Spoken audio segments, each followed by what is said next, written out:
What's up, everybody? My name is Josh LaFleur from Late Start Piano. Today I'm going to be answering the question, how do you know what to practice? So this really depends on two things, or three things. It depends on where you are now, skill-wise.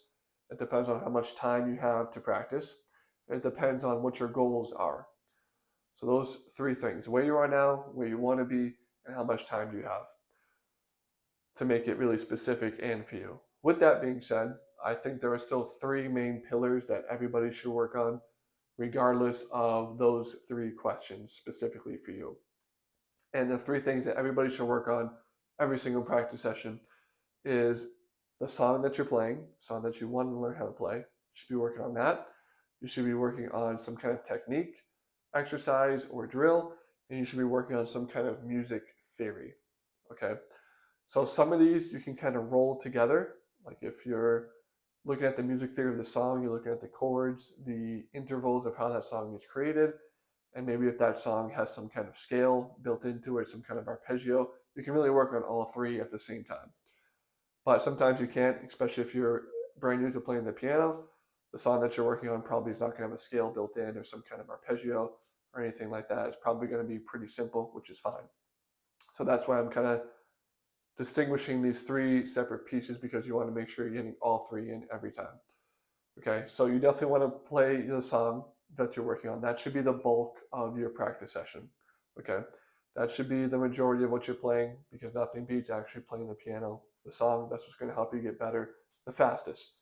The learning music theory and the techniques are supplemental to you playing the actual song itself. So as far as techniques, things you can do are playing scales. You can play arpeggios. You can work on different crossovers, thumb on the one finger, thumb on the two finger. You can work on octaves. You can work on chord changes. You can work on chord inversions. I mean, there's a ton of different things that you can do, but you want to be doing some technique every single practice session. I would suggest, if you're brand new to playing the piano, that you just do scales. Start with the C major scale, start with one hand, get the pattern down, and then start do the other hand, get that pattern down. And then you can do both hands together. You can do parallel motion, so both hands go up at the same time for the octave, both hands go down. Then you can work on contrary motion with your scales. One hand goes up, the right hand goes up as the left hand goes down, and then both come back in together like this. So you're going opposite directions. I would work on those things with your scales if you're brand new. I would try to do all 12 keys, not right away, but try to make it, say, within the year, you learn all 12 major scales. Okay, that's a good goal to have. If you can do it, that would be great. If you can do it faster, awesome. But I think a year is appropriate if you're a late beginner at the piano and you're trying to get that music theory or that technique in. Now, the music theory piece. Scales do help you music theory because you want to understand what actually the scale is, and you want to understand the pattern of a major scale.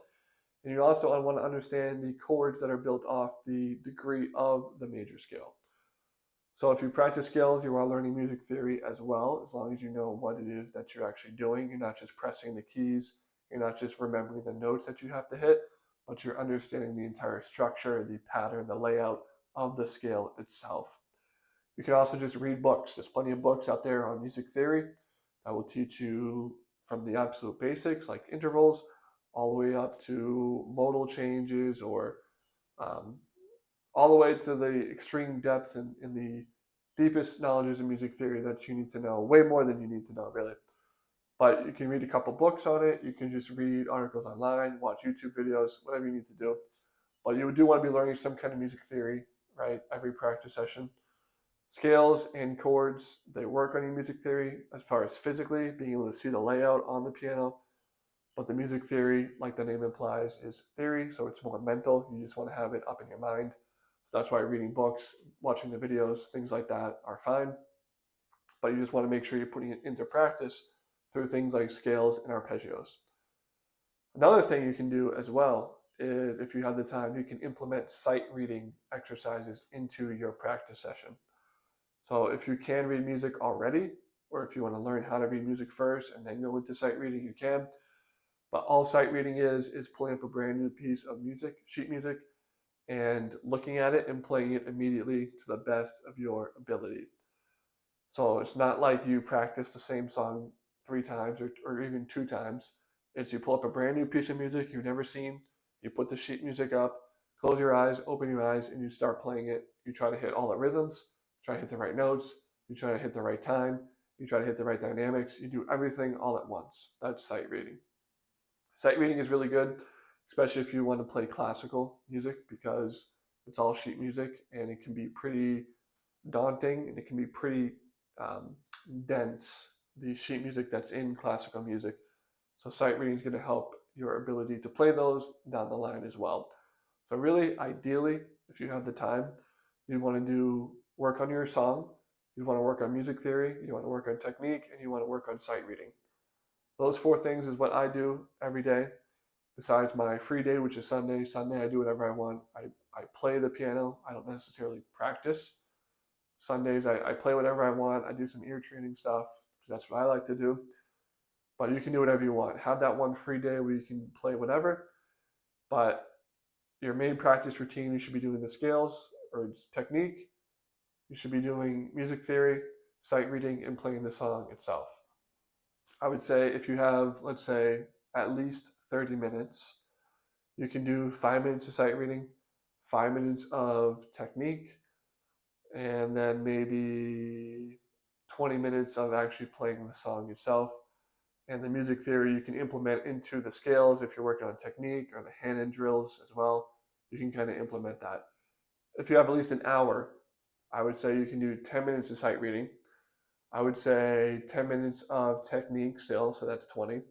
And then maybe 5 minutes specifically of music theory. So working out of a scales book, trying to figure out different patterns on the piano, things like that. You can do 5 minutes for that. And that leaves you the remainder of the time, let's say, was that 35 minutes to work on the actual song itself. Okay.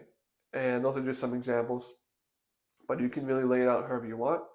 As long as you're hitting the big 3, music theory, technique, and the song itself, you're going to be in good shape.